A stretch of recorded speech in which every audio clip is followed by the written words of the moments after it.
नमस्कार दोस्तों, आज की कहानी एक गृहिणी के जीवन में से जुड़ा हुआ है। कैसे एक गृहिणी अपने सारे शौकों को मार देती है सिर्फ एक गृहिणी के जीवन को जीने के लिए। शीतल जी अपनी बहू राधिका के साथ पड़ोस में चल रहे संध्या संगीत में गई तो मौजूद महिलाएं वहां उनकी बहू राधिका से गाने के लिए कहने लगी, फरमाइश करने लगी।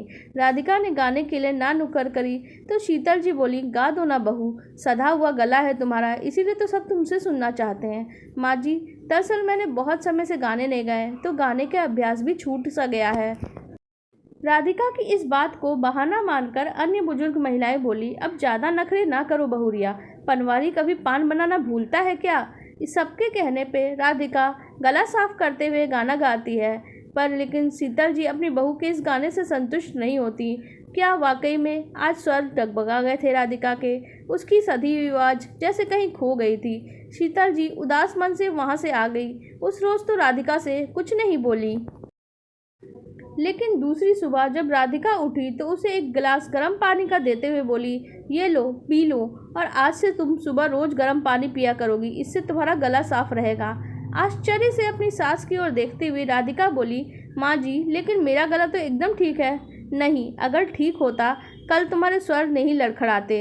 आई एम सॉरी माँ जी, कल मैं आपकी उम्मीदों पर खरी नहीं उतर पाई। राधिका ने उदास स्वर में कहा तो शीतल जी मुस्कुराती हुई बोली, मेरी उम्मीदों को छोड़ो और अपने बारे में सोचो। मुझे अपनी बहू की दूसरों से तारीफ सुनने का कोई शौक़ नहीं है, लेकिन तुम्हारा गाने गाने का शौक़ इस तरह से खो गया है, वह मुझे खलता है। यह कहते हुए शीतल जी ने राधिका के कंधों पर हाथ रखा तो शीतल उदास होकर बोली, माँ जी, हम महिलाओं के शौक़ का क्या है, एक उम्र के बाद तो उसे छोड़ना ही पड़ता है। नहीं बहू, पहले की महिलाओं के छूटते होंगे शौक़, लेकिन अब की महिलाओं के शौक़ नहीं छूटने चाहिए। अब बहू बेटियों के शौक़ छूटे तो हम जैसी सोच वाली माओं और सासू माओं के होने का फ़ायदा ही क्या। मेरे होते हुए तुम ये अपना शौक़ नहीं छोड़ोगी। तुम पहले अक्सर कुछ ना कुछ गुनगुनाते रहती थी। जब मेरे बेटे से शादी करके हमारे यहाँ आई थी तब कितना मधुर और सधा हुआ गाती थी।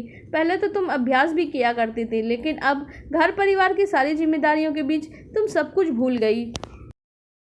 माँ जी, ये सब करना अब जरूरी तो नहीं है, वैसे भी शौक को पाल के मैं क्या करूँगी। राधिका ने किचन की तरफ जाते हुए कहा तो शीतल जी बोली, तुझे पता है मैं बहुत ही अच्छा डांस करती थी, लेकिन एक उम्र और बिना प्रैक्टिस के सब कुछ ख़त्म हो गया। अब मैं जब भी किसी को डांस करते देखती हूँ तो मुझे बहुत ही अफसोस होता है कि क्यों खो गई मेरी ये कला। शौक़ व्यक्ति की आत्मा होती है और आत्मा को जीवित रखता है, अपने शौक़ को ही जीवित रखना है। और राधिका, तुम मुझसे वादा करो, तुम अपनी आत्मा को, अपनी शौक़ को इस तरह से नहीं मारोगी। शीतल जी की बात सुनकर राधिका उनसे मुस्कुराते हुए गले लग गई और शीतल जी जैसी सास पाके राधिका अपने आप को धन्य समझ रही थी। आपको हमारी ये इमोशनल हार्ट टचिंग स्टोरी कैसी लगी आप कमेंट सेक्शन में ज़रूर बताइएगा। साथ ही हमारे वीडियो को लाइक कर दीजिएगा और हमारे चैनल को सब्सक्राइब कर लीजिएगा। धन्यवाद।